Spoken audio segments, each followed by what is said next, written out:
కొలస్సీయులకు రాసిన పత్రిక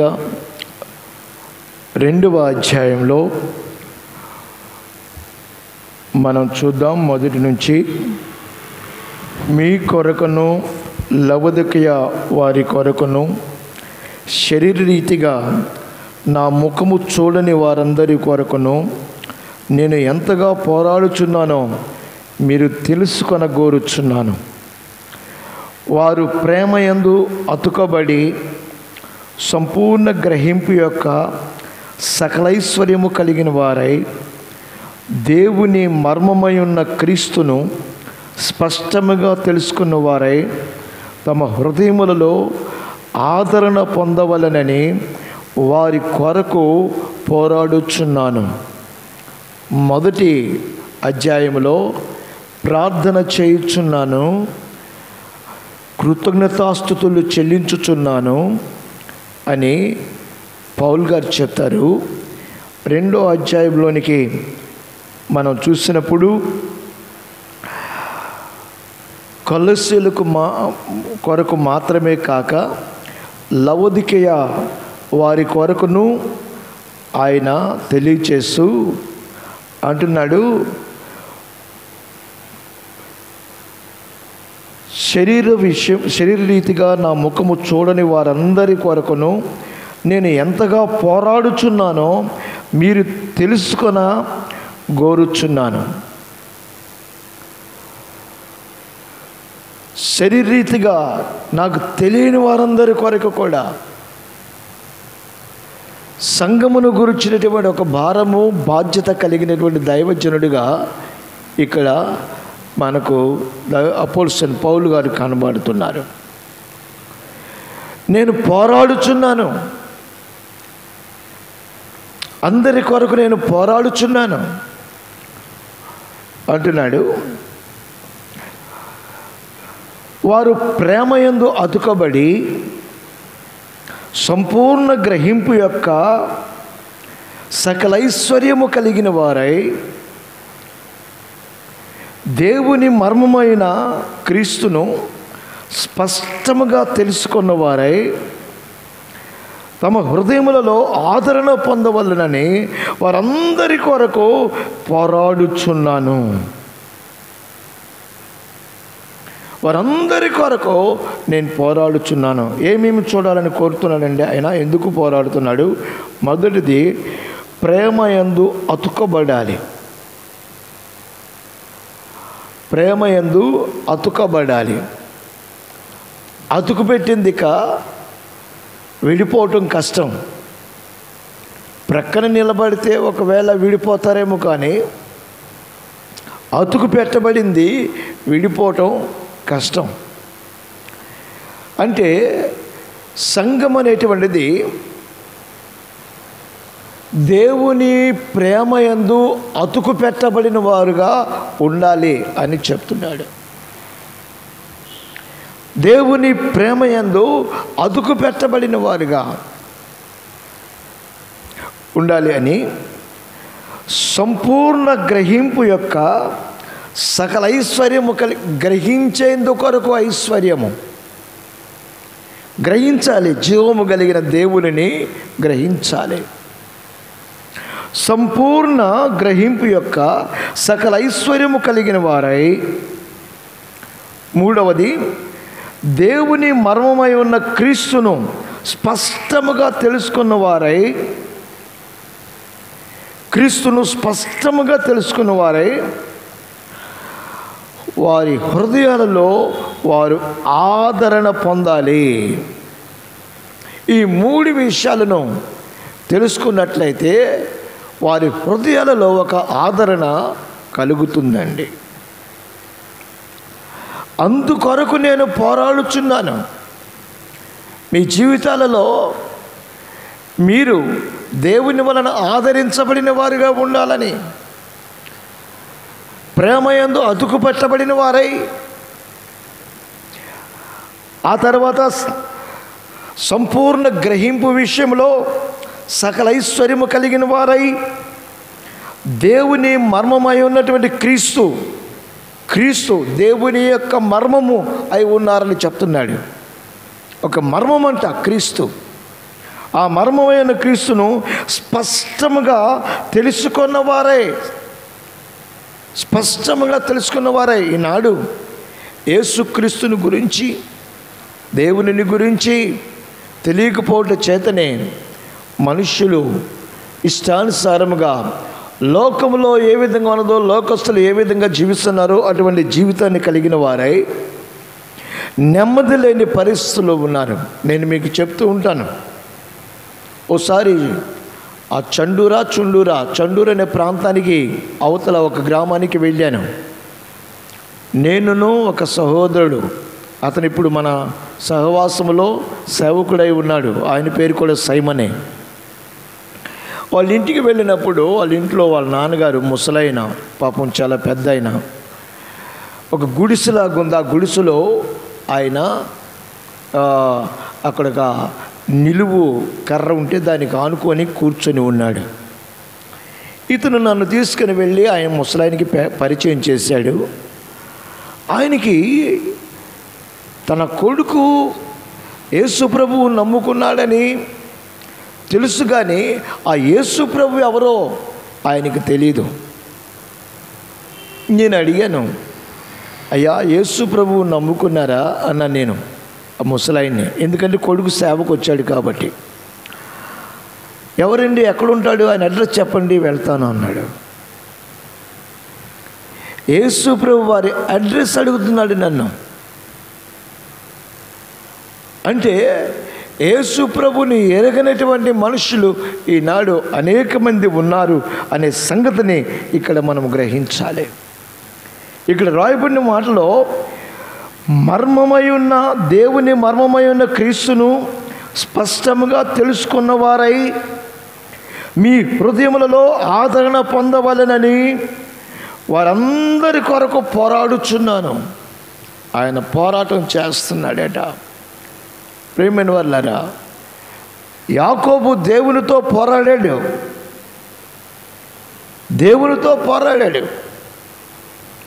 ఆ పోరాటంలో యాకోబునకు విజయం వచ్చింది. దేవునితోనే పోరాడి గెలిచాడు. ఆ పోరాటంలో అతని పేరు కూడా మార్చబడింది. యాకోబు ఇశ్రాయేలుగా మార్చబడ్డాడు. అంటే ఈనాడు మన జీవితాలలో కూడా ఒక మార్పు రావాలని, మనము ప్రేమయందు అతుకు పెట్టబడిన వారముగా ఉండాలని, సకల ఐశ్వర్యమును కలిగిన వారముగా ఉండాలని, అలాగే స్పష్టముగా యేసు ప్రభు వారిని తెలుసుకుని వారముగా ఉండాలని ఈయన పోరాడుచున్నాడట. పౌలు గారు పోరాడుచు అందరి కొరకు ఒక మాట చెప్తున్నాడు. 4వ వచనంలో ఏమంటున్నాడంటే, ఇదిగో మీ కొరకు నేను పోరాడుచున్నాను,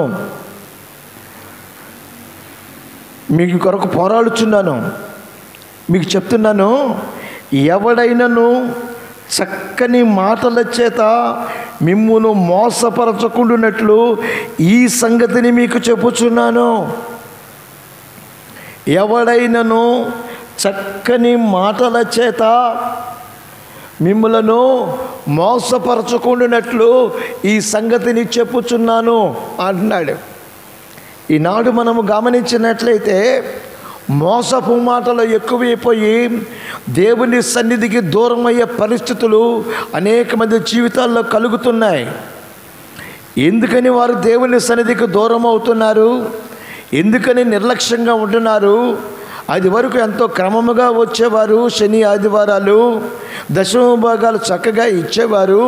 ఇటువంటి వారు ఎందుకని బలహీనమైపోయారు అనంటే, ఎవరో చక్కటి మాటలు చెప్తున్నారు, చక్కటి మాటలు చెప్పి మోసపుచ్చుతున్నారు. ప్రియమైన దేవుని బిడ్డలారా, బాగా గమనించండి. ఎవరైనా చిన్న కుర్రాడు గురించి ఎవరైనా ఏదైనా చెప్పారనుకోండి, ఆ పెద్దగా పట్టించుకోరు. అయితే ఒక పెద్ద వ్యక్తిని గురించి ఎవరైనా ఏదైనా చెప్పగానే అవునా, నిజమా అనే ఆలోచన. మీరు ఆలోచించండి, ఒక విశ్వాస గురించి ఎవరైనా ఏదైనా చెప్తే పెద్దగా పట్టించుకోరు.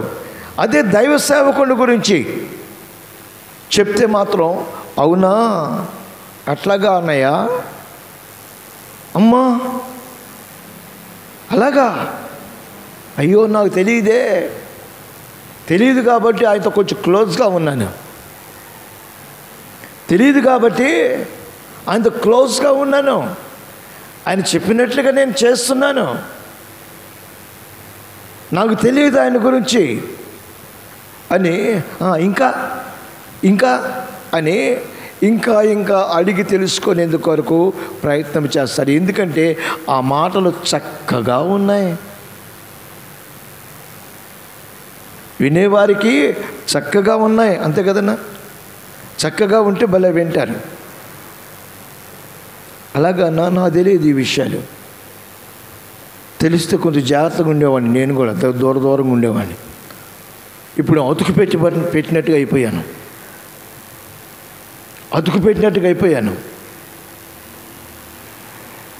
తెలిస్తే నేను అతుక్కునేవాడిని కాదు.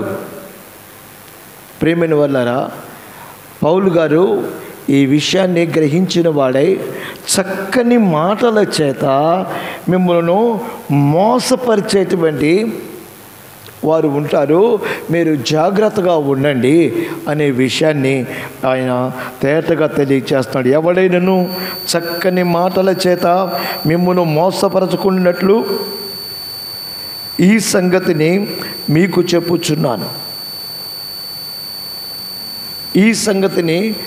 చెప్పుచున్నాను. ఏది? మొదట 3 విషయాలు చెప్పానే, అవి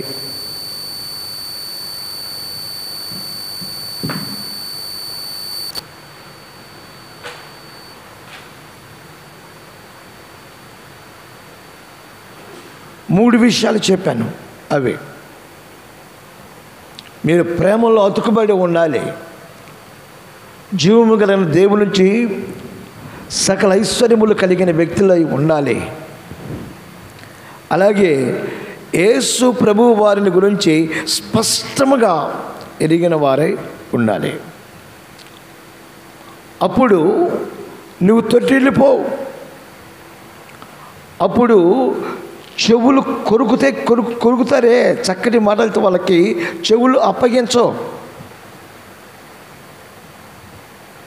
నువ్వు చెవులు అప్పగించావంటే ఆ చెవులు నీకు లేకుండా పోతాయి. ఓసారి ఓ కుందేలు తల్లి తన కూతురుతో చెప్తుంది. కూతురుతో చెప్తున్న మాటల్ని నక్క వింటా ఉంది, పొదమాటున ఉండి. ఏమని చెప్తుంది? బిడ్డ జాగ్రత్త, నేను వెళ్ళి ఆహారం తీసుకొని వస్తాను మనం తినేందుకొరకు. నువ్వు ఈ బండ సందులలో నుంచి నువ్వు బయటికి రావద్దు.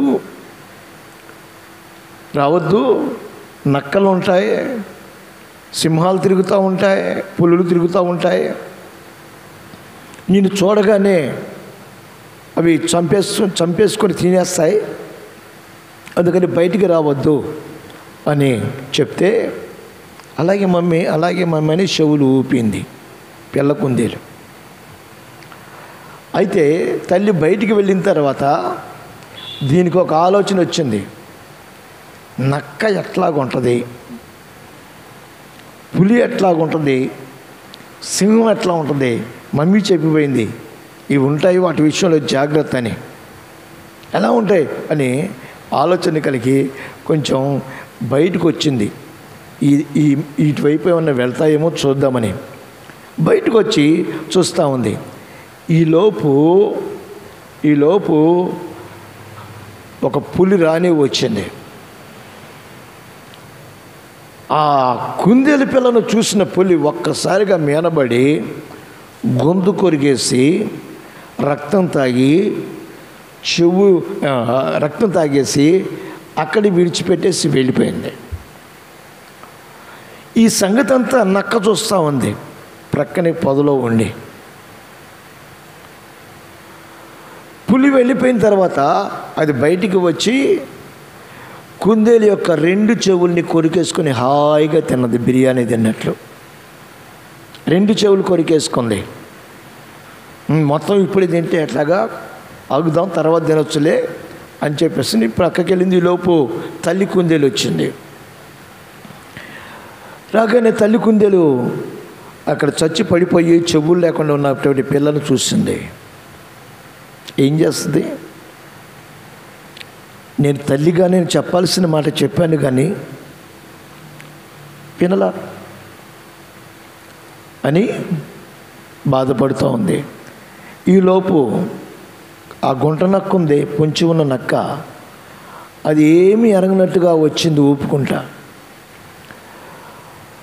కుందేలు బావా ఏంటి విచారంగా కనపడుతున్నావు అని ఆ మాట ఈ మాట మాట్లాడుతూ ఆ పిల్ల కుందేలు వైపు చూసి, అయ్యో ఇది నీ కూతురులాగుందే అని అంటే, ఇది నా కూతురు కాదు. అదేంటి నీ కూతురు అనుకుంటున్నాయి అంటే, నా కూతురికి 2 చెవులున్నాయి, 2 చెవులున్నాయి, కానీ నా కూతురికి చెవులు లేవు. చూడు, నా కూతురు అయితే నా కూతురికి చెవులు ఉండాలి, చెవులు లేవు, చెవులు లేవు. చూడండి, తల్లిదండ్రుల మాట వినకుండా చెవులు పోగొట్టుకున్న వారై లేక మరణమైపోయి చెవులు లేని వ్యక్తుల వలె అక్కడ ప్రత్యక్షమవుతా వస్తున్నా. ప్రియమైన నా దేవుని బిడ్డలారా, ఇది ఈ మాటని అందరికీ దేవుడు చెప్తున్నాడు. దైవ సేవకునిగా నన్ను ఇక్కడ నిలవబెట్టుకొని ఏ ఒక్కరి గురించో మాట్లాడటం లేదు, అందరి కొరకు. ఇక్కడ మనము చదువుకున్నాం కదా, ఏమని చదువుకున్నాం? తమ హృదయములలో ఆదరణ పొందవలనని వారందరి కొరకు పోరాడుచున్నాను, అందరి కొరకు ఈ వాక్యము వెత్తబడుతుంది, అందరి కొరకు పోరాడుచున్నాను అని చెప్తూ, ఎవడైనను చక్కటి మాటలతో మిమ్మల్ని మోసపరిచేటువంటి పరిస్థితులు వస్తే జాగ్రత్త, మోసపోకండి. చూడండి, సామెతల గ్రంథం 12వ అధ్యాయం 5వ వచనంలో రాయబడిన మాటని మనము చూద్దాం. సామెతల గ్రంథం 12వ అధ్యాయం 5వ వచనంలో ఏమని రాయబడి ఉన్నది అంటే, నీతిమంతుల తలంపులు న్యాయయుక్తములు, భక్తిహీనులు చెప్పు ఆలోచనలు మోసకరములు. భక్తిహీనులు చెప్పు ఆలోచనలు, వినండి, ఆలోచనలు మోసకరమైనవి. వాళ్ళు భక్తి కలిగిన వాళ్ళే, కానీ హీనమైన భక్తి కలిగిన వాళ్ళు. భక్తిహీనులు అంటే హీనమైన భక్తి కలిగిన వాళ్ళు. వారు చెప్పేటువంటి ఆలోచనలన్నీ మోసకరమైనవి అనేటువంటి మాటని ఇక్కడ తెలియచేస్తూ వస్తున్నాడు. వాళ్ళు చెప్పే ఆలోచనలు మోసకరమే, నువ్వు మోసపోతావు. అందుకని కీర్తనకారుడు మొట్టమొదటిగా తన కీర్తనలు ప్రారంభించినప్పుడు ఆ 1వ అధ్యాయం 1వ వచనములో, దుష్టుల ఆలోచన చొప్పున నడవక అన్నాడు. భక్తిహీనుల ఆలోచనలు, దుష్టుల ఆలోచనలు, వీటి వలన నువ్వు మోసపోయి నీ ఆత్మీయ జీవితమునకు మరి అంధకారము కలుగు చేసుకునే వ్యక్తిగా మారుతున్నావు. జాగ్రత్తగా గమనించండి. ఈనాడు కరోనాను గురించి డాక్టర్లు చెప్పిన మాటలు, పోలీసులు చెప్పిన మాటలు, నాయకులు చెప్పిన మాటలు విని ఆ ప్రకారం జీవించేవారుగానే ఉన్నారు. కానీ దేవుని మాటల చేత, దేవుని మాటలలో ఉన్నటువంటి ఆ మాధుర్యాన్ని గ్రహించి ఆ ప్రకారము జీవించాలనే ఆలోచన ఈనాడు మనుషులకు కలగకపోవటం ఎంతో దుఃఖకరమైనది. మరొక మాట కూడా చూడండి. ఎఫెసీ పత్రిక 5వ అధ్యాయం 6వ వచనంలో మనము చూసినట్లయితే, ఎఫెసీ పత్రిక 5వ అధ్యాయం 6వ వచనంలో ఏమనున్నది? వ్యర్థమైన మాటల వలన ఎవడును మిమ్మును మోసపరచనీయకుడి, ఇట్టి క్రియల వలన దేవుని ఉగ్రత అవిధేయులైన వారి మీదికి వచ్చును గనుక మీరు అట్టివారితో పాలివారై ఉండకుడి. చాలా చక్కగా చెప్తున్నాడు పౌలు గారు. వ్యర్థమైన మాటల వలన ఎవడును మిమ్మల్ని మోసపరచకుండా చూసుకోనండి. వ్యర్థమైన మాటల చేత, ఈ వ్యర్థమైన మాటలు చెప్పేవారికి అసలు బెల్లు బ్రేకు అనేటువంటివి ఉండవండి. లేచిన దగ్గర నుంచి ఆ నోరు వ్యర్థమైన విషయాలు మాట్లాడుతూనే ఉంటుంది. అవసరమైన విషయాలు ఒక్కటి రావు. దేవునితో ఉండవలసినటువంటి ఆ అనుబంధములకు సంబంధించినవి ఒక్కటి కూడా రాదు. దేవుని భయము కలిగినటువంటి వ్యక్తుల నుంచి వచ్చేటువంటి మాటలు రానే రావు.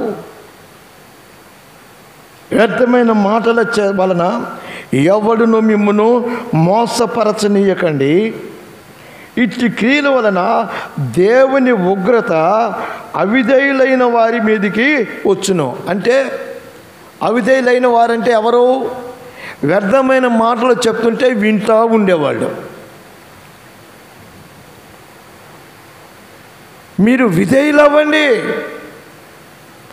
దేవునికి విధేయులవ్వండి, దేవుని మాటలకు విధేయులవ్వండి. అంతేగాని అవిధేయులైపోయి వ్యర్థమైన మాటలు చెప్తూ ఉంటే అవి వింటూ మీరు ఉగ్రతను తెచ్చుకోవద్దు అనే విషయాన్ని చెప్తున్నాడు. ఒక ఆమె టింగ్ టింగ్ టింగ్ టింగ్ అనుకుండా బుర్ర ఒకటి పెట్టుకొని వస్తూ ఉంది. మాసిపోయిన బట్టలు, చిరిగిపోయిన బట్టలు, జుట్టంతా ఏమో మట్టి కొట్టుకుపోయి ముద్దలాగా తయారైపోయింది, పేడ ముద్దలాగా. అటువంటి వ్యక్తి టింగ్ టింగ్ టింగ్ టింగ్ అనుకుంటూ వస్తూ ఉంది. ఎలా వస్తుంది? సోది చెప్తాము, సోదమ్మో సోది టింగ్ టింగ్, సోదమ్మో సోది టింగ్ టింగ్, జరిగినవి చెప్తాము టింగ్ టింగ్, జరగబోయే చెప్తాం టింగ్ టింగ్, మీ అబ్బాయి పెళ్లి గురించి చెప్తాం టింగ్ టింగ్, ఈ కూతురు పెళ్లి గురించి చెప్తాం టింగ్ టింగ్ అనుకుంటా ఈ టింగ్ టింగ్ కొట్టుకుంటూ వస్తూ ఉంటుంది. అయితే ఈ ఈ టింగ్ టింగ్ మాటలు చెప్పేటువంటి మనిషిని చూడగానే కొంతమందికి ఎక్కడ లేనటువంటి సంబరం. ఆ తర్వాత కనుక్కుందాం, మా అమ్మాయి పెళ్ళి ఎప్పుడు అవుద్దో, మా అబ్బాయి పెళ్ళి ఎప్పుడు అవుద్దో, అసలు మా వాడికి ఉద్యోగం వచ్చుద్దా రాదా అని కనుక్కుందామని, మాయ్ సోదమ్మాయి ఇట్రా, సోదమ్మాయి ఇట్రా అంటే వచ్చి కూర్చుంది. అమ్మ జరిగేది చెప్తాం, జరగబోయేది చెప్తాం అని వచ్చి కూర్చున్నది. ప్రియమైన వాళ్ళారా, ఇక ఈ పిలిచిన ఆమె చెయ్యట జాపింది. వింటున్నారా? సాపింది. చూడమ్మా నా చెయ్యి చూసి చెప్పమ్మా అని అంటుంది. ఇక ఈ టింగ్ టింగ్ బుర్ర దగ్గర ఒక కర్ర ఉంటుంది, కర్ర ఇంత కర్ర, ఆ కర్ర పట్టుకుంటుంది. ఓ తల్లి అని చేతిలో కర్ర పెట్టుద్ది ఒక సుక్క దగ్గర, లేక గీత దగ్గర. ఇదిగో నీకు జరగకూడని పరాపము జరిగిందే తల్లి, అది మీ ఆయన వలన మీ బంధువులందరూ కలిసి చేసిందే అని అంటే, అవును మా ఆయన మంచోడు కాదు, మా చుట్టాలు కూడా మంచోళ్ళు కాదు, ఇంకా ఇంకా అని ఇక చెప్తా ఉంటే వింటూ ఉంటుంది. ఇదిగో నీకు 1 లక్ష రూపాయలు వస్తాయి అని అంటే, అవునా ఎప్పుడు వస్తాయి? ఇట్లాంటి మాటలు చెప్తూ ఉంటుంది. ఈ చెప్పించుకునే వాళ్ళకి బుద్ధి లేదు కాస్తన్నా. ఎందుకు బుద్ధి లేదంటే, ఈమెకి ₹1,00,000 వచ్చే మాట అయితే ఆ చెప్పేదానికి శుభ్రంగా మంచి బట్టలు శుభ్రంగా తయారై ఆకలి తీర్చుకొని ఉండొచ్చు కదా. అది చూస్తే పనికి మాలినటువంటిదిగా కనపడుద్ది. కానీ ఇలాగ చెప్పొద్ది, వ్యర్థమైన మాటలు చెప్తుంటే వినేవాళ్ళు అవిధేయులు. ఎవరికి అవిధేయులంటే దేవునికి అవిధేయులు. దేవునికి విధేయులవుతే ఆ మాటలు వినకూడదని దేవుని వాక్యం చెప్తుంది. ఇంకా అపోస్తులైన పౌలు కొరింథీ సంఘమునకు రాశారు. 2వ పత్రిక 11వ అధ్యాయం 3వ వచనం. సర్పము తన కుయుక్తి చేత హవ్వను మోసపరిచినట్లు మీ మనస్సులను చెరుపబడి క్రీస్తు ఎడలనున్న సరళత నుండి పవిత్రత నుండి ఎట్లయినను పోవునేమో అని భయపడుచున్నాను. ఈయన ఈ పోరాటంలో ఆయన చెప్తున్నాడు, నేను భయపడుచున్నాను. ఎందుకయ్యా భయపడుతున్నారు? ఎందుకు మీకు ఈ భయం అని అంటే ఆయన అంటున్నాడు, సర్పము తన కుయుక్తి చేత హవ్వను మోసపరిచినట్లు. అవునా కదా? కుయుక్తితో హవ్వను మోసపరిచింది. ఇది నిజమా?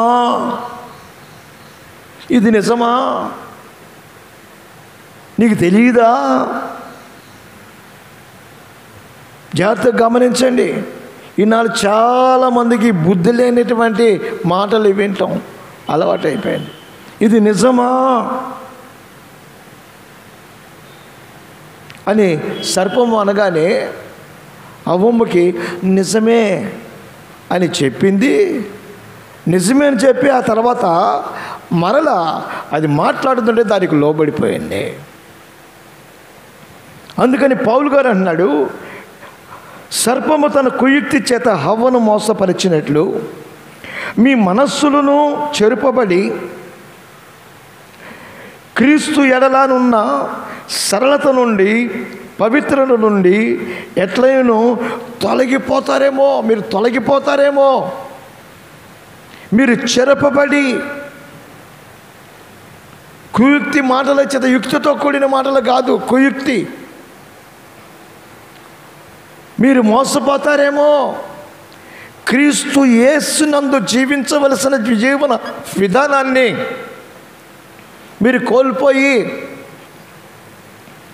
ఆయనలో పవిత్రంగా కట్టబడకుండా, పవిత్రంగా జీవించకుండా అపవిత్రులైపోతారేమోనని నాకు భయముగా ఉన్నది.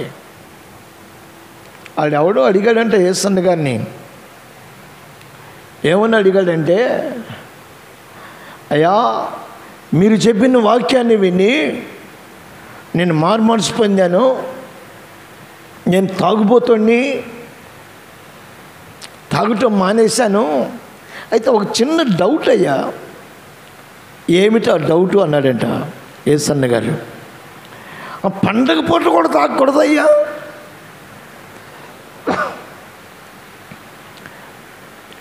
యేసన్న గారిని అడుగుతున్నాడు, పండగ పూట కూడా తాగకూడదంటయ్యా అని అన్నాడు. ఆ పక్కన ఆడి ఫ్రెండ్ ఎవడో ఉన్నాడు. ఆడంటాడు వెంటనే, వీళ్ళు తాగకూడదని అంటారులే కానీ పండగ పూత ఒక పెగ్గేసుకుంటే తప్పేంటి, పండగ కదా అని కుయుక్తితో కూడినటువంటి మాటలు చెప్పేటువంటి వారు ఈనాడు అనేక మంది ఉన్నారు. ఆ తర్వాత పౌలు ప్రభు అయిన యేసుక్రీస్తు వారు ఓ మాట చెప్తారు. మత్తయి సువార్త 24వ అధ్యాయం 5వ వచనం. 24వ అధ్యాయం 5వ వచనంలో, అనేకులు నా పేరట వచ్చి నేనే క్రీస్తునని చెప్పి పలువురిని మోసపరచెదరు. ఇది విశ్వాసులైన వారికి చెప్పేటువంటి హెచ్చరిక.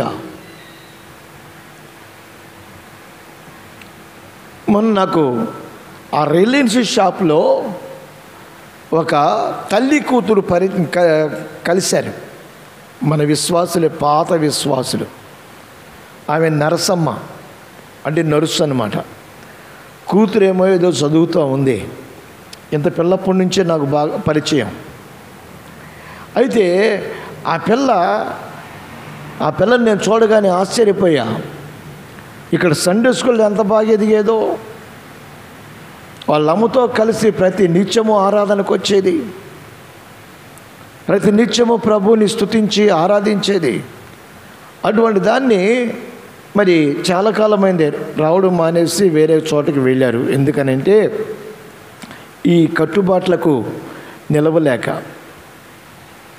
ఒకప్పుడు ఏలియాని గురించి వాక్యం చెప్తే ఆమె అక్కడ కూర్చొని వాక్యం విన్న తర్వాత ఆ బంగారం, చెవులుకున్నవి, ముక్కుకున్నవి, చేదుకున్నవి మొత్తం తీసుకొచ్చి నాకు పెట్టింది. ఇక్కడ నాకు ఇక అక్కర్లేదు, నాకు దేవుడే కావాలని చెప్పేసి. ఆహా, సరే తీసుకున్నాను, ఏం చేస్తాం మరి. తీసుకున్నాను, వాటిని అమ్మేసేసి దేవుడి సేవలో వాడటం జరిగింది. అయితే కొద్ది కాలం తర్వాత ఆమె మళ్ళీ పెట్టుకుంది చెవులకి. నేను ఆశ్చర్యం వేసి అడిగాను, ఏం చెల్లెమ్మా, ఇవి కూడా ఇచ్చేస్తావు నాకు అన్నాను. కాదన్నయ్య, మా ఆయన్ని అందరూ మీ ఆవిడేంటి మొండమొబ్బుది అయిందా, నువ్వు బతిగా ఉన్నావు కదరా అని అంటున్నారు. ఉద్యోగం చేసే దగ్గర ఆయన సిగ్గుపడిపోయి బాధపడుతూ నన్ను తిట్టి మళ్ళీ ఇవి జయించాడన్నయ్య. అందుకని పెట్టుకున్నాను, మా ఆయన కోసం పెట్టుకున్నాను. మళ్ళీ ఇద్దరు బాప్తిసం పొందారు నా దగ్గర. అదేంటమ్మా, దేవునితో తీర్మానం చేసుకొని విడిచిపెట్టేసావు కదా, మరలా ఎందుకు అని అన్నాను. ఏం చేస్తామన్నయ్య, ఆయన కోసం ఉంది అన్నదే. ఆయన కోసం అన్నది ఆయనే లేకుండా పోయాడు. ఆయన కోసం పెట్టుకుందంట, ఇప్పుడు ఆయనే లేకుండా పోయాడు. ఒక భయంకరమైన వ్యాధి వచ్చి, నేను చెప్పను ఆ వ్యాధిని గురించి. ఆయనే పోయాడు. ఇంక పోయిన తర్వాత మన దగ్గర గిట్టదు కదా, మన బోధలు గిట్టవు. అందుకని వేరే చోట వెళుతూ ఉన్నారు. అయితే అనుకోకుండా మనం నాకు కనబడగానే ఆ పిల్ల ఎర్రటి బుట్టు పెట్టుకొని ఉంది ఇక్కడ. నేను చూసిన దగ్గర నుంచి నా కడుపులో మండుతూ ఉంది. నన్ను ఆ మాటలు ఈ మాటలు అడుగుతూ ఉన్నారు. అన్నయ్య, పిల్లలు బాగున్నారా, మీ ఆరోగ్యం బాగుందా, ఏందన్నయ్య చెమటలు పెట్టినాయి, బీపీ ఉందా నీకు అని అడుగుతూ ఉంది. నా బీపీ తర్వాత సంగతి. కానీ అమ్మాయి, నువ్వెప్పుడు అన్యుల మతం పుచ్చుకున్నావు అన్నా ఆ కూతుర్ని. ఎప్పుడు పుచ్చుకున్నావు నువ్వు అని అంటే, నేను అంకులు మా అమ్మ వాళ్ళ ఆసుపత్రికి వెళ్ళాను, వెళ్తే ఆసుపత్రిలో వాళ్ళ కొలీగ్స్ పెట్టారన్నయ్య అంకులు అంటుంది. వాళ్ళు పెడితే నువ్వు పెట్టించుకుంటావా? వాళ్ళు పెట్టారంట, అందుకని పెట్టుకుంది. జాగ్రత్త. క్రీస్తు యేసు నుండి, ఆయనలో ఆయన యొక్క సరళత నుంచి నిన్ను తప్పించేటువంటి వ్యక్తులు ఉన్నారు. నీ ఆత్మీయ జీవితంలో నిన్ను ఎదగనివ్వకుండా నాశనం చేసేవాళ్ళు ఉన్నారు. ఇంకా కొందరు నేనే క్రీస్తునని చెప్పి నిన్ను మోసం చేస్తారు. అక్కడే 11వ వచనంలో కూడా చూడండి. 11వ వచనంలో ఏమని రాస్తున్నాడో, అనేకులైన అబద్ధ ప్రవక్తలు వచ్చి పలువురిని మోసపరిచెదరు. అక్రమము విస్తరించుట చేత అనేకుల ప్రేమ చల్లారును. అక్రమము విస్తరించుట చేత అనేకుల ప్రేమ చల్లారుద్ది. ఒకప్పుడు చూడగానే అన్నయ్య ప్రైజ్ లార్డ్, హల్లెలూయా, ప్రార్థన ఎప్పుడు, ఆరాధనలు ఎప్పుడు, మీటింగులు ఎప్పుడు అని అనేటువంటి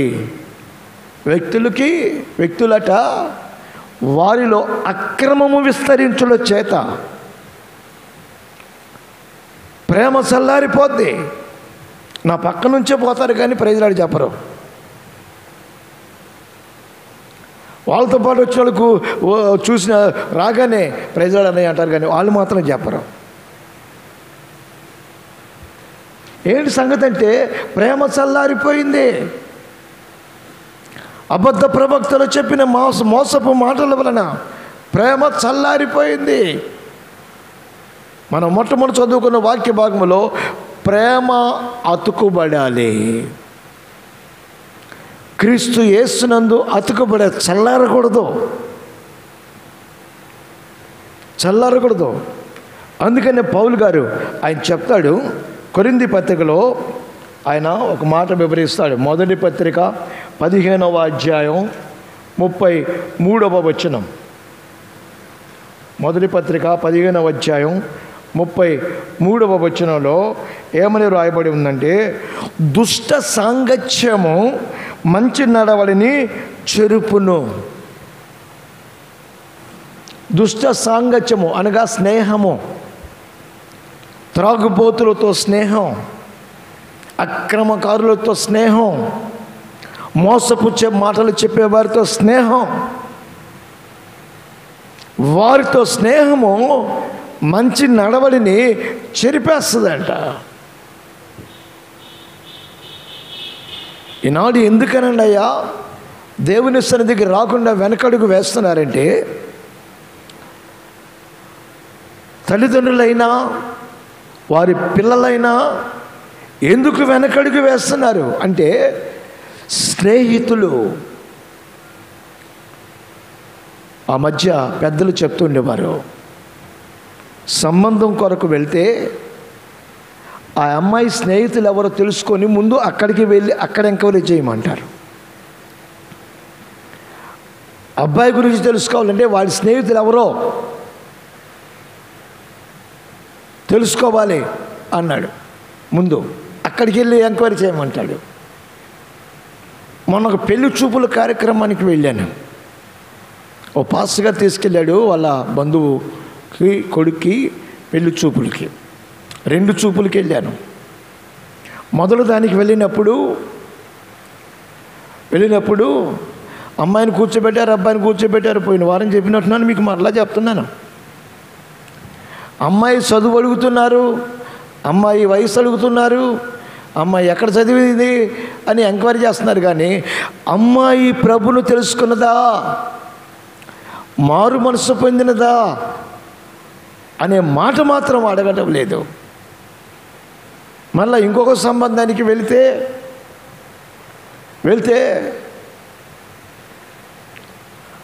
ఆ అమ్మాయిని గురించి పెద్దలు చెప్పినటువంటి మంచి మాట ఏమిటంటే, దేవుని మందిరమునకు తప్పనిసరిగా వెళుతుందండి. మొట్టమొదటి మాట, పాటలు చక్కగా పాడుద్ది. ఈ పిల్ల యొక్క అన్న కూడా జాజు అది వాయిస్తాడు అని ఆ పిల్లను గురించి చక్కటి మాట చెప్తున్నారు. ఆ తర్వాత ఆ పెళ్ళికొడుకు, ఆ పిల్లోడు మన కారులోనే మాతో పాటు మరొక చోట కార్యక్రమానికి వచ్చాడు. ఆడు చెప్పాడు, పలానా వాడు నా ఫ్రెండ్ అండి అన్నాడు. పలానా వాడు నా ఫ్రెండ్ అండి అన్నాడు.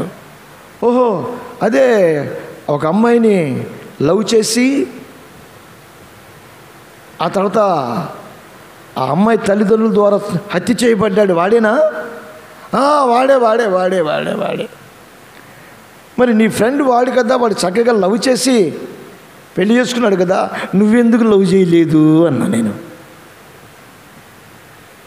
నువ్వెందుకు లవ్ చేయలేదురా, నీ ఫ్రెండు లవ్ చేశాడు కదా, నువ్వు కూడా చేయకపోయావా అనగానే కారులో ఉన్న పాస్టర్ గారు ఆయన భార్య వీళ్ళంతా పక్క నవ్వుతున్నారు. అంటే ఆడి స్నేహితుడు ఎవరంటే లవ్ చేసి చచ్చిపోయినాడు. ఆడి వెంటనే అంటాడు, నేను ఆ మాట అంటే నేను నన్ను కూడా సావమనా అని అంటాడు. నన్ను కూడా సావమనా నువ్వు చెప్పేది అన్నాడు. ప్రియమని వాళ్ళారా, బాగా గమనించండి. కొరింథీ సంఘమునకు ఆయన చెప్పినటువంటి మాట ఏమిటంటే, దుష్ట సాంగత్యము మంచి నడవడిని చెరుపును.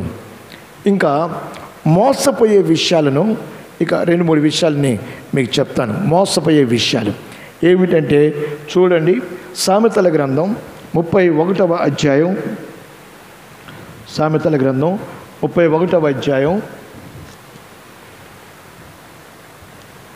3వ వచనం.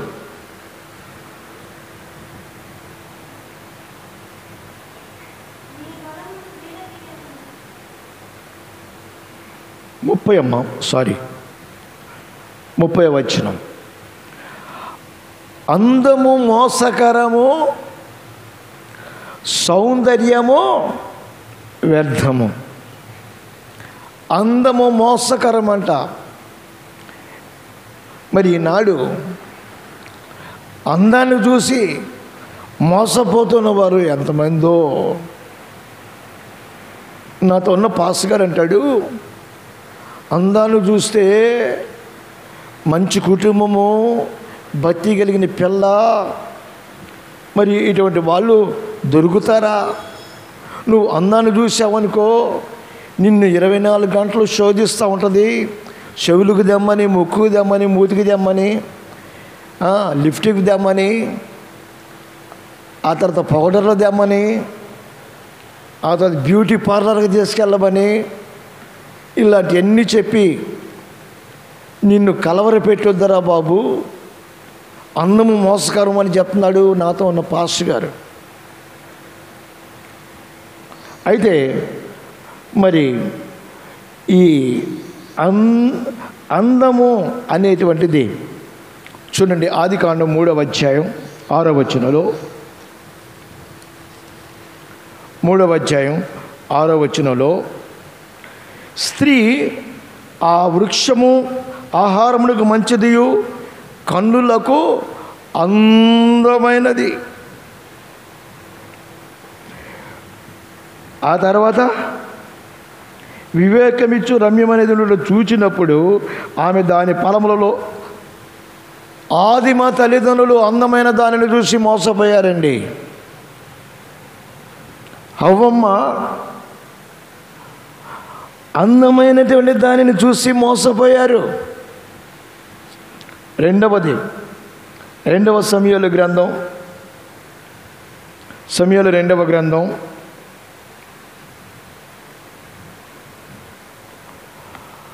13వ అధ్యాయం 1 నుంచి మనము చదివినట్లయితే,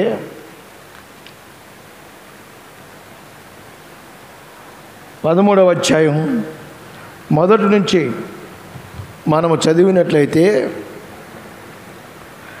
తామారును గురించి వ్రాయబడి ఉన్నది.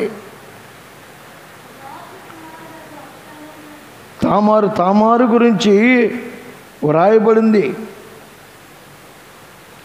ఈ తామారు అందమైనది.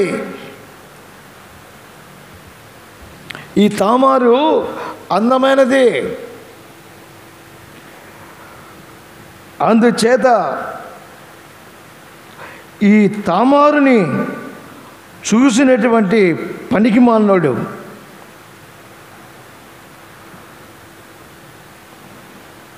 అమ్నోను వరసకు చెల్లిలో ఉంది. ఆ అందము తామారునికి శాపమైంది. తామారు యొక్క అందం ఆ తామారునే అంతం చేసింది. 3వది అందులోనే సమూయేలు గ్రంథంలోనే, ఎక్కువ నేను చదివించడం లేదు, సమూయేలు గ్రంథంలోనే 11వ అధ్యాయం 3 నుంచి.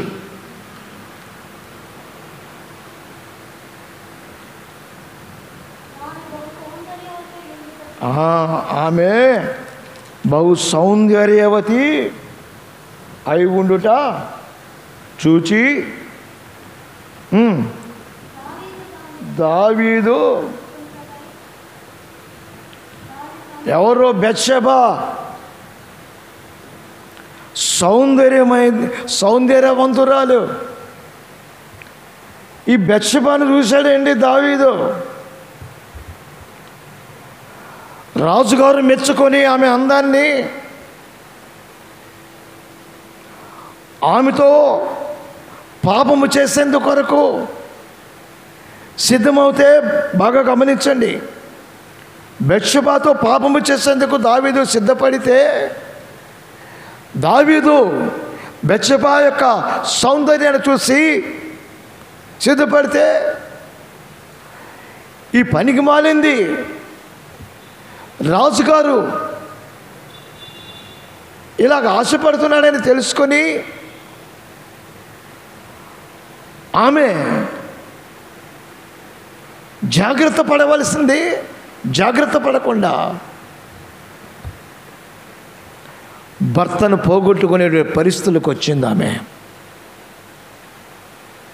నేను వివరించి చెప్పాలంటే, చిన్నపిల్లలు ఉన్నారు, యవనస్తులు. ఈ పనికి మాలినది, సౌందర్యం కలిగినది, అయ్యా నేను పెళ్ళైన దానను, నా భర్త యుద్ధ భూమిలో ఉన్నాడు, ఆయన మన కొరకు పోరాడుతున్నాడు అని చెప్పడం మానేసి, ఈ సౌందర్యవంతురాలు భర్త చనిపోవటానికి కారణమైంది. బాగా గమనించండి, ఈనాడు యోగ్యమైన ప్రవర్తన లేకపోవడం చేత జరిగినటువంటి పరిస్థితి అది. 4వది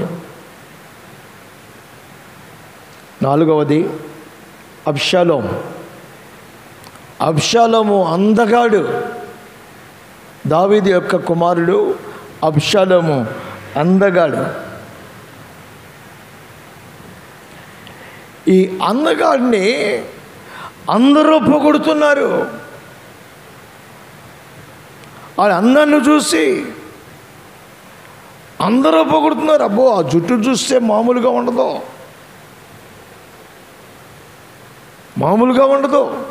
అటువంటి జుట్టు కలిగిన వాడు ఈ అబ్షాలోము, సౌందర్యం కలిగిన వాడు. వాడి సౌందర్యం వాడిని నాశనము చేస్తుంది. వాని సౌందర్యం వాడితో పాటు ఉన్న వాళ్ళందరినీ నాశనము చేస్తుంది. ప్రేమైన వాళ్ళారా, బాగా గమనించండి, వాడి సౌందర్యం వాడిని నాశనం చేయటమే కాదు, వాడితో పాటు ఉన్న వారందరూ కూడా నాశనం అయిపోయే పరిస్థితులు కలుగు చేసింది. చూడండి, 14వ అధ్యాయం, సమూయేలు 2వ గ్రంథం 14వ అధ్యాయంలో 25వ వచనంలో, ఇశ్రాయేలీయులందరిలో అబ్షాలోము అంత సౌందర్యము గలవాడు ఒకడును లేడు. అరికాలు మొదలుకొని తల వరకు ఏ లోపము అతని యందు లేకపోయెను. తన తల వెంట్రుకలు భారముగా ఉన్నందున ఏటేటా అతడు వాటిని కత్తిరించుచూ వచ్చెను.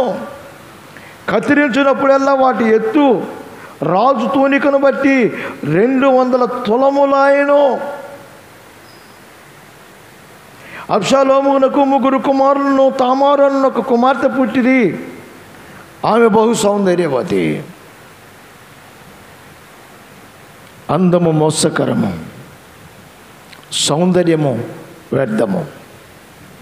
కాబట్టి సాతానుగాడు ఇట్లాగా కూడా మోసపరుస్తాడు, ఇలాగ కూడా మోసపరుస్తాడు. ఈ విషయాన్ని గ్రహించమని అపోస్తలుడైన పౌలు గారు చాలా తేటగా ఆయన తెలియచేస్తూ వస్తున్నాడు.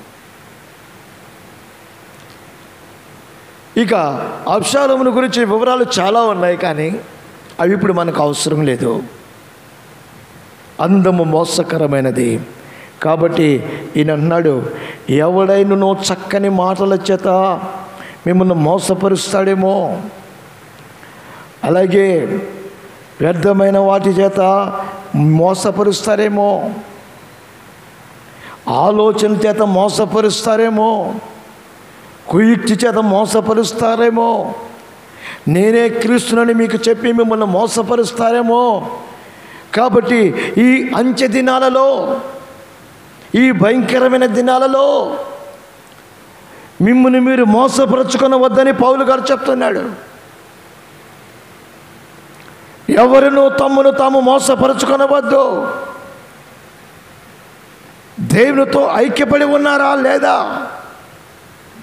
దేవునిలో జీవిస్తున్నారా లేదా అనే విషయాన్ని మీరు గుర్తించండి. మిమ్ములను ఎలాగైనా సరే మోసపరచాలని వాడు సకల ప్రయత్నాలు చేస్తూ ఉంటాడు. రెండవ మాట, కొలస్సీయులకు రాసిన పత్రికే 2వ అధ్యాయం 18వ వచనం. అతి వినయాసక్తుడై దేవదూత ఆరాధన యందు ఇచ్చ కలిగి తాను చూచిన వాటిని గూర్చి గొప్పగా చెప్పుకొనుచు తన శరీర సంబంధమైన మనస్సు వలన ఊరక ఉప్పొంగుచు శిరస్సును హత్తుకొనని వాడెవడును మీ బహుమానమును అపహరింపనీయకుడి. అర్థం చేసుకోనండి ఈ మాటని. ఒకడున్నాడు వాడు ఎట్లాగుంటాడంటే వినయంతో ఉంటాడు, చాలా మహావినయం. వాడిని చూస్తే అబ్బా ఎంతకన్నా వినయం కలిగిన వాడు లేడు అని అనుకుంటాం. కానీ వాడట దేవత ఆరాధన యందు ఇష్టము కలిగి ఉంటాడట. దేవతారాధన యందు ఇష్టము కలిగి తాను చూచిన వాటిని గురించి గొప్పగా చెప్పుకుంటూ ఉంటాడు. ఏమేం చూశాడో, ఎక్కడెక్కడ ఏం చూశాడో అన్నింటి గురించి నేను చూశాను నా కళ్ళు ధన్యమైనవి అన్నట్టుగా వాడు గొప్పగా చెప్పుకుంటూ తన శరీర సంబంధమైన మనస్సు వలన ఊరక ఉప్పొంగిపోతుంటాడు. అయితే వీడట క్రీస్తును, అనగా శిరస్సు అయి ఉన్నటువంటి క్రీస్తును వాడు హత్తుకొన్నాడు. యేసుప్రభు వంటి వాడికి ఎట్టదో మీరు కావాలంటే చూడండి, చాలామంది భక్తిపరులు ఉన్నారు. అబ్బో యేసన్న గారి పాటలన్నీ మహా ఇష్టపడతారు. ఎక్కడికి వెళ్ళినా కూడా ఆ పాటలే వినపడతాయి, కానీ వాక్యము మాత్రం వినరు, వాక్యం మాత్రం ఇష్టపడరు. ప్రియమైన వారులారా గమనించండి, ప్రపంచమంతా యేసన్న గారి వాక్యము పాటలు మరి ఆశీర్వాదకరముగా ఉన్నాయని చెప్పుకుంటూ ఉంటుంటే వాళ్ళకు మాత్రం భక్తిపరులే. ఆయనకి ఎట్టదో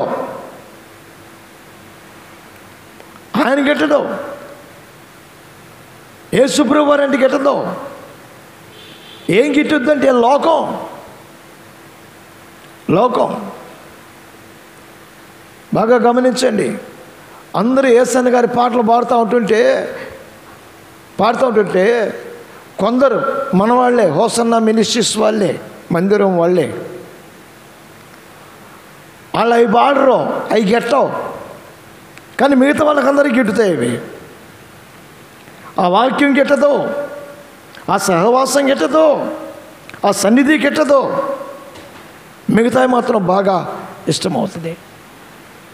ఇక్కడ అంటున్నాడు, శిరస్సును హత్తుకొనని వాడెవడును మీ బహుమానమును అపహరింపనీయకుడి. ఆ శిరస్సు మూలగా సర్వ శరీరము కీళ్ళ చేతను నరముల చేతను పోషింపబడి అతుకబడి ఉన్నది. దేవుని వలన కలుగు వృద్ధితో అభివృద్ధి పొందుచున్నది. దేవునికి స్తోత్రం. శిరస్సును హత్తుకొనరు. ఇక్కడ చెప్తున్నాడు, చక్కగా చెప్తున్నాడు. ఆ శిరస్సు మూలముగా సర్వ శరీరము కీళ్ళ చేతను నరముల చేతను పోషింపబడి ఇప్పుడు చూడండి, శిరస్సు అంటే ఇది కదా. మరి మిగతావన్నీ దేనితో అటాచ్ అయి ఉన్నాయి? చెప్పండి. తల, శిరస్సు ఇది. సంగమునకు శిరస్సు ఎవరు? క్రీస్తేనా? సంగమునకు శిరస్సు అయితే క్రీస్తుతో అతుకబడరు. ఈ అవయవాలు కొన్ని అతుకబడవు. మరి ఈ శిరస్సులో నుంచే అన్ని ఆజ్ఞలు వస్తాయి. ఈ శిరస్సుల నుంచే అన్ని ఏ అవయవం ఏ విధంగా పని చేయాలో శిరస్సులో నుంచే వస్తుంది. మరి ఈ శిరస్సుకు అటాచ్ కాకపోతే, అటాచ్ కాని చేతులే కానీ కాళ్ళే కానీ చచ్చుబడిపోయినవిగా ఉంటాయి. ఈ పడిన వాళ్ళ గురించి జాగ్రత్తగా ఉండమంటాడు. శిరస్సును హత్తుకొనకుండా చచ్చుబడిపోయిన కాళ్ళు, చేతులు, ముక్కు, మూతి కలిగిన వాళ్ళు ఉంటారే, వాళ్ళ విషయమై జాగ్రత్తగా ఉండండి. వాళ్ళు మీ బహుమానమును అపహరిస్తారు. మీ బహుమానమును వారు దొంగిలిస్తారు. ఆ విషయంలో మీరు జాగ్రత్తగా ఉండండి అనేటువంటి మాటని చెప్తున్నాడు. ఎవరయ్యా ఆ శిరస్సు అంటే ప్రభువైన యేసుక్రీస్తు వారే. ఆ శిరస్సు నీకు ఒక బహుమానం ఇస్తుంది. బాగా గమనించండి. బైబిల్లో మనం చూస్తే గర్భఫలము యెహోవా ఇచ్చు బహుమానం. తల్లిదండ్రులు గుర్తించాలి. గర్భఫలము యెహోవా ఇచ్చు బహుమానము. ఈ బహుమానాన్ని ఎంతమంది దిబ్బల్లో పడేస్తారండి? బహుమానం వచ్చిందనుకోండి మీ ఇంటికి, మీ పిల్లల వలన, వాటిని ఎక్కడ పెడతారు? ఓ రోజు నా రెండో కూతురు పుట్టినరోజుకి ఓ చిన్న అట్ట మీద హ్యాపీ బర్త్డే డాడీ అని రాసి ఇచ్చింది. నాకు బహుమానంగా ఇచ్చింది. నేను దాన్ని జాగ్రత్తగా దాచిపెట్టుకున్నా. ఎందుకంటే నేను ఎట్లాగో పండుగలు చేసుకోను కదా. అందుకని బిడ్డ ఏదో ప్రయాసపడి చక్కగా తన తెలివిని బట్టి రాసిచ్చిందని నేను దాన్ని తీసుకొని నా గదిలో పెట్టుకున్నా. బహుమానాలని ఎవరు దిబ్బల్లో పడేయరు. మరి ఈనాడు అనేక మంది తల్లిదండ్రులు తమ పిల్లలను ఎక్కడ పెడుతున్నారు? గర్భఫలము యెహోవా ఇచ్చే బహుమానం. ఈ బహుమానము ఎవరును అపహరింపకుండా జాగ్రత్తగా ఉండండి. ఈ బహుమానమును ఆడపిల్ల పుడితే ఆ పిల్లకి పెళ్ళేంత వరకు వీళ్ళు బాప్తిసం పొందరు. ఒకవేళ వీళ్ళు బాప్తిసం పొందినా ఆ పిల్లకు బాప్తిసం ఇప్పించడం. ఎందుకంటే రేపు పెళ్లి చేయాలి. ఆ వచ్చేవాడు ఎవడొస్తాడో?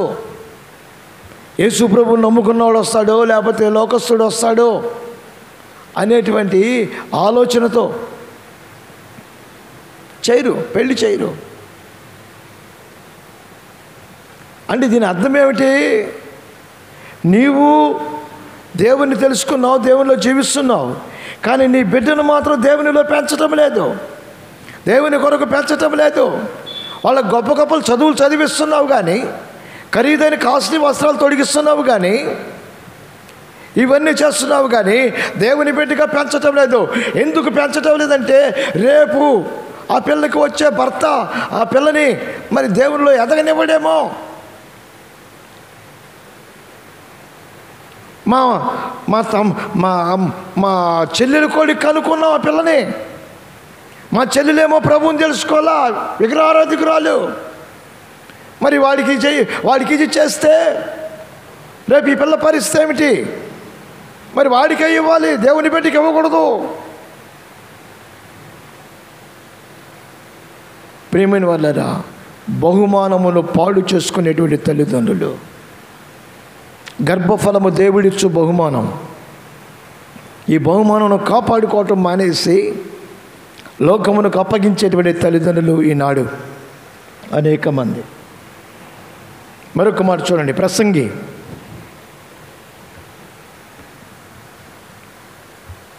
3వ అధ్యాయం 17వ వచనం. ప్రతి ప్రయత్నమునకును ప్రతి క్రియకును తగిన సమయమున్నదని, నీతిమంతులకును దుర్మార్గులకును దేవుడే తీర్పు తీర్చుననియు నా హృదయములో నేను అనుకొంటిని.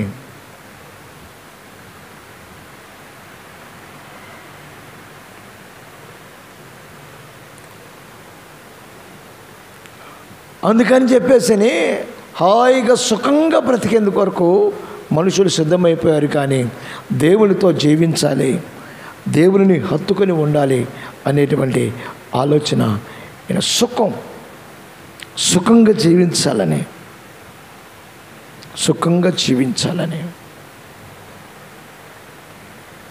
ఈ సుఖమైన జీవితాన్ని కోరుకొని దేవుడు నీ కొరకు సిద్ధపరిచిన బహుమానాన్ని నువ్వు పోగొట్టుకుంటున్నామేమో ఒకసారి గమనించు.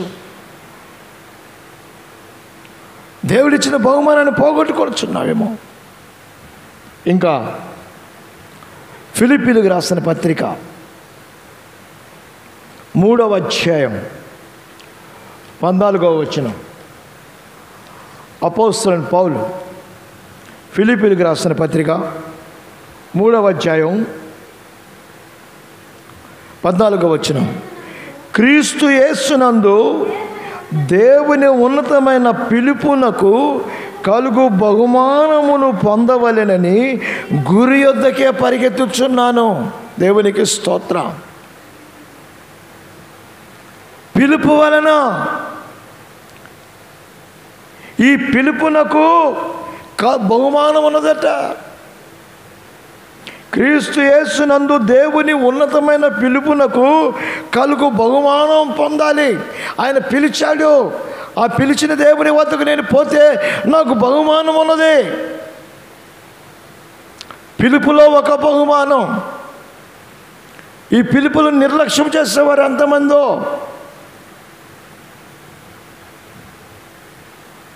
ఆ పిలుపునకు ఒక ఉన్నతమైన బహుమానం ఉన్నదట. ఈయనంటారు పౌలు గారు, నేను అందుకోసం గురి వద్దకే పరిగెత్తుచున్నాను. గురి తప్పని వాని వలె గురి వద్దకే పరిగెత్తుచున్నాను. ఏమిటి నా గురి? ఏమిటి నా గురి? నన్ను పిలిచిన పిలుపునకు తగిన బహుమానం నేను పొందుకోవాలని నేను పరిగెత్తుచున్నాను అని అంటున్నాడు. హెబ్రీ సంఘమునకు రాస్తున్న మాట 10వ అధ్యాయం 35వ వచనం.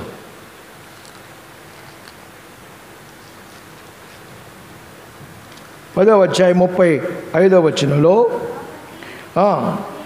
మీ ధైర్యమును విడిచిపెట్టకుడి, దానికి ప్రతిఫలముగా గొప్ప బహుమానము కలుగును. ధైర్యమును విడిచిపెట్టకండి. ఏ విషయంలో ధైర్యం కావాలి? చదువుకున్న 32వ వచనం నుంచి, అయితే మీరు వెలిగింపబడిన మీదట శ్రమలతో కూడిన గొప్ప పోరాటము సహించిన పూర్వ దినములు జ్ఞాపకము తెచ్చుకోనండి. ఒక విధముగా చూచితే మీరు నిందలను బాధలను అనుభవించడు చేత 10 మందిలో ఆరడిపడితిరి. మరి ఒక విధముగా చూచితే వాటిని అనుభవించిన వారితో పాలువారైతిరి. ఎలాగనగా మీరు ఖైదులో ఉన్న వారిని కరుణించి మీకు మరి శ్రేష్టమైనదియు స్థిరమైనదియు నైనా స్వాస్థ్యమున్నదని ఎరిగి మీ ఆస్తి కోల్పోటుకుని సంతోషముగా ఒప్పుకొంటిరి కాబట్టి మీ ధైర్యం విడిచిపెట్టండి, దాని వలన కలిగే ప్రతిఫలముగా బహుమానము మీకున్నదని మీరు మర్చిపోకండి. శ్రమలు వచ్చాయి, బాధలు వచ్చాయి, ఇబ్బందులు వచ్చాయి. అనేక మంది అనకూడని మాటలు అన్నారు,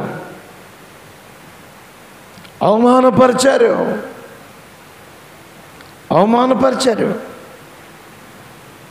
కలవరపడవద్దు, ధైర్యంగా ఉండు. నీ ధైర్యము నీకు బహుమానాన్ని తెచ్చిపెడుతుంది అనే విషయం చెప్తున్నాడు. నీ ధైర్యము నీకు బహుమానం తెచ్చిపెడుతుంది. అదే 11వ అధ్యాయంలో 26వ వచనంలో మనం చూసినట్లయితే 24 నుంచి చదువుకుందాం. మోషే పెద్దవాడైనప్పుడు విశ్వాసమును బట్టి ఐగుప్తు ధనము కంటే క్రీస్తు విషయమైన నింద గొప్ప భాగ్యమని ఎంచుకొని అల్పకాలము పాపభోగము అనుభవించట కంటే దేవుని ప్రజలతో శ్రమ అనుభవించటము మేలని యోచించి ఫరో కుమార్తె యొక్క కుమారునని అనిపించుకున్నట్టుకు ఒప్పుకొనలేదు. ఏలయనగా అతడు ప్రతిఫలముగా కలగబో బహుమానమునందు దృష్టి ఉంచెను. దేవునికి స్తోత్రం. ఏం చేశారండి? ఎదిగిన తర్వాత, మోషే పెద్దవాడైన తర్వాత ఐగుప్తు ధనము కంటేనో క్రీస్తు విషయమైన నింద గొప్ప భాగ్యము. దేవునికి స్తోత్రం. హల్లెలూయా. క్రీస్తు విషయమైన నింద గొప్ప భాగ్యము. ప్రియమైన దేవుని బిడ్డలారా, నువ్వు క్రీస్తు యేసుని ప్రకటించటం వలన, ఆయన ఆరాధించటం వలన నీకు అనేకమైన నిందలు వస్తాయి. ఆ నిందలు వేసేవాళ్ళు ఏ మాత్రమో అదుపు ఆపు లేకుండా నిందలు వేస్తారు. శ్రమలు వస్తాయి. ఆ శ్రమలను గురించి నువ్వేమీ అధైర్యపడవద్దు. మోషే అంటున్నాడు, ఐగుప్తు ధనము కంటే నువ్వు క్రీస్తు విషయమైన నింద గొప్ప భాగ్యమని ఎంచుకొని అల్పకాలము పాప భోగము అనుభవించట కంటే. ఏ భోగం అండి? ఏ భోగం? అల్పకాలం, కొద్ది కాలం. అల్పం అంటే కొద్ది కాలం. కొద్ది కాలం పాప భోగము అనుభవించట కంటే, అక్రమం సంపదతో, పాపముతో, అక్రమంగా వచ్చిన వాడితో జీవించుట కంటే, వాటిని అనుభవించుట కంటే దేవుని ప్రజలతో శ్రమ అనుభవించుట మేలని యోచించి. దేవునికి స్తోత్రం. ఎవరయ్యా దేవుని ప్రజలు? దేవునికి లోబడేవారు, దేవుని వాక్యమును గ్రహించి ఆ ప్రకారము జీవించేవారు, దేవుని ఆత్మను పొందుకొని ఆ నడిపింపులో జీవితాన్ని కొనసాగించేవారు. వారిని గురించి ఈ మోషే చెప్తున్నాడు. దేవుని ప్రజలతో శ్రమ అనుభవించుట మేలు. శ్రమ పెట్టని, నిందలు వేయని, అవమానపరచని, అది ప్రజలతో శ్రమపడి అనుభవించడం మేలని యోచించి ఫరో కుమార్తె యొక్క కుమారుణ్ణి అనిపించుకున్నట్టుకు ఒప్పుకొనలేదు. ఏలయనగా అతడు ప్రతిఫలముగా కలుగబో బహుమానమునందు దృష్టి ఉంచెను. దేవునికి స్తోత్రం. కాబట్టి మీ బహుమానమును ఎవరు అపహరింపకుండా జాగ్రత్తగా ఉండండి. శిరస్సును హత్తుకొనని వాడు, దేవుని భయం లేనివాడు, దేవునితో కలిసి జీవించని వాడు, వాడు ఒకవేళ నీ బహుమానాన్ని దొంగిలించేందుకు కొరకు ప్రయత్నం చేస్తున్నాడేమో,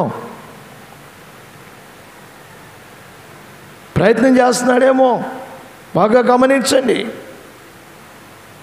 యేసన్న గారు కష్టపడి శ్రమపడి తన జీవితాన్ని బలిపీఠం పెట్టి ఈనాడు ఇంత గొప్ప సహవాసముగా యేసయ్యతో నిలిపి ఉండగా ప్రియమైన వాళ్ళారా, చాలామందికి ఈ విషయం తెలియక వారు విన్న మాటలను బట్టి, వ్యర్థమైన మాటలను బట్టి వారి జీవితాలను అంధకారమయం చేసుకొనొచ్చు. ఆత్మీయ అనుభవాల్లో ఎదగలేని పరిస్థితులు ఈనాడు కలుగుతూ వస్తున్నాయి. కాబట్టి మొదటిగా మనకు చెప్పిన మాట, ప్రేమ యందు అతుకబడాలి, అలాగే శిరస్సునందు అతుకబడాలి. ప్రేమ యందు అతుకబడాలి, క్రీస్తు యేసు అనేటువంటి ఆయన ప్రేమ యందు అతుకబడాలి. అలాగే క్రీస్తు యేసు అనే శిరస్సునందు అతుకబడాలి. నువ్వు అతుక్కబడితే అప్పుడు నువ్వు స్టాండర్డ్గా ఉంటావు. అప్పుడు శిరస్సు చెప్పినట్లుగా నువ్వు నడుస్తావు. నీ నడిపింపు శిరస్సు వలన కలుగుతుంది. నీ ఇష్టం వచ్చినట్టుగా నువ్వు నడిచే వ్యక్తివిగా నువ్వు ఉండవు. చాలామందికి వారి ఇష్టం వచ్చినట్టుగా వారు నడవడం, వారి ఇష్టం వచ్చినట్టుగా దేవునికి దూరం అయిపోవడం జరుగుతూ వస్తుంది. అందుచేత వారు కష్టపడుతున్నారు, కానీ వారి కష్టాన్ని వారు అనుభవించలేని వారుగా ఉంటున్నారు. వారి కష్టార్జితాన్ని వారు వారి పిల్లలు అనుభవించలేని వారుగా ఉంటున్నారు. అందుకనే ఈ దినమున దేవుడు మనకు చెప్తున్న మాట, నీవు నీ పిల్లలు వృద్ధి పొందాలి. Praise the Lord. నీవు నీ పిల్లలు వృద్ధి పొందాలి. కాబట్టి నువ్వు ప్రేమ యందు అతుకబడు, యేసుక్రీస్తు యొక్క ప్రేమ యందు శిరస్సునందు అతుకబడు. అప్పుడు నీ అవయవాలన్నీ చక్కగా పనిచేస్తాయి. అవయవాలన్నీ చక్కగా పనిచేస్తాయి. శిరస్సును హత్తుకొననివి వాళ్ళు కొందరు ఉంటారు. వాళ్ళు నీ బహుమానాన్ని దోచుకునేందుకు ప్రయత్నం చేస్తారు. జాగ్రత్త. అనగా యేసయ్యని అంగీకరించని వారు, యేసయ్యతో కలిసి జీవించని వారు, లోకములో ఉన్నవే ముఖ్యమనుకొని ఆ ప్రకారము జీవించేవారు. మోషేకి చిన్న వయసులో తెలియదు, కానీ ఎదిగిన తర్వాత తెలిసిందే, ఎన్ని శ్రమలైనా నిందలైనా నా దేవుని ప్రజలతోనే నేను జీవిస్తాను, నాకు మేలు కలుగుతుంది అనేటువంటి ఆ మాటని మరి మోషే గుర్తించి అందుకు ధైర్యంతో తన జీవితాన్ని కొనసాగించి ఉన్నాడు. కాబట్టి మరి ఈరోజు నీ ఎవరితో అతుకుపడ్డావు? క్రీస్తుతోనా, లోకముతోనా? క్రీస్తు ప్రేమలోనా, లోకపు ప్రేమలోనా? లోకపు ప్రేమను నువ్వు చూసి దానితో అతుకుపడి నీ ఆత్మీయ జీవితాన్ని అవమానకరంగా మలుచుకునే వ్యక్తివిగా ఉంటున్నావా? లోకపు ప్రేమలో పడి పరిశుద్ధులకు దేవునికి యొక్క సన్నిధి నుంచి దూరం అయిపోయే వ్యక్తిగా ఉంటున్నావా? యేసుక్రీస్తు అనే శిరస్సును హత్తుకొనని వారితో చేతులు కలిపి దేవునికి దూరస్తులు అవుతున్నావా? ఒక్కసారి ఆలోచించండి. తలలు వంచండి, ప్రార్థన చేసుకుందాం. ప్రేమగల తండ్రి, జీవాధిపతి, మీ పరిశుద్ధ పాదములకు వేలాది వందనములు, స్తోత్రములు చెల్లిస్తున్నాము నాయన. ఈ దినమున మీరు మాతో మాట్లాడిన మాటలను బట్టి మీ స్తోత్రములు అయ్యా. చక్కని మాటల చేతను, భక్తిహీనుల ఆలోచనల చేతను, వ్యర్థమైన మాటల చేతను, కుయుక్తి చేత మోసం పోయేటువంటి మాటల చేతను, నేనే క్రీస్తును చెప్పి మోసపరిచే మాటల చేతను నా ప్రభా మేము మోసపోయి నా ప్రభా మా ఆత్మీయ జీవితాన్ని అంధకారమయం చేసుకొనకుండా దేవా నా ప్రభా మేము ఎవరితో సహవాసము చేస్తే నా ప్రభా ఆశీర్వాదకరంగా ఉంటామో ఆ విషయాలు మాకు తేటగా బోధించి నా ప్రభా మిమ్మల్ని హత్తుకొని నా ప్రభా నా తండ్రి మీ వలన బహుమానం పొందేటువంటి వారముగా మా జీవితంలో మేము కొనసాగుటకు మీరు సహాయం చేస్తున్న మా ప్రభా మీ స్తోత్రములు. ఈ దినపు దీవుల చేత మమ్మల్ని నింపినందుకు మీకు వందనాలు చెల్లిస్తున్నాం. సహాయం చేయండి, మా పక్షంలో ఉండి మమ్మల్ని బలపరిచి ధైర్యపరిచి మీ నామను మహిమకరము జీవింపు చేసుకున్నామని యేసు పరిశుద్ధమైన నామమున అడిగి వినయముతో వేడుకొనుచున్నాము తండ్రి. Amen, amen.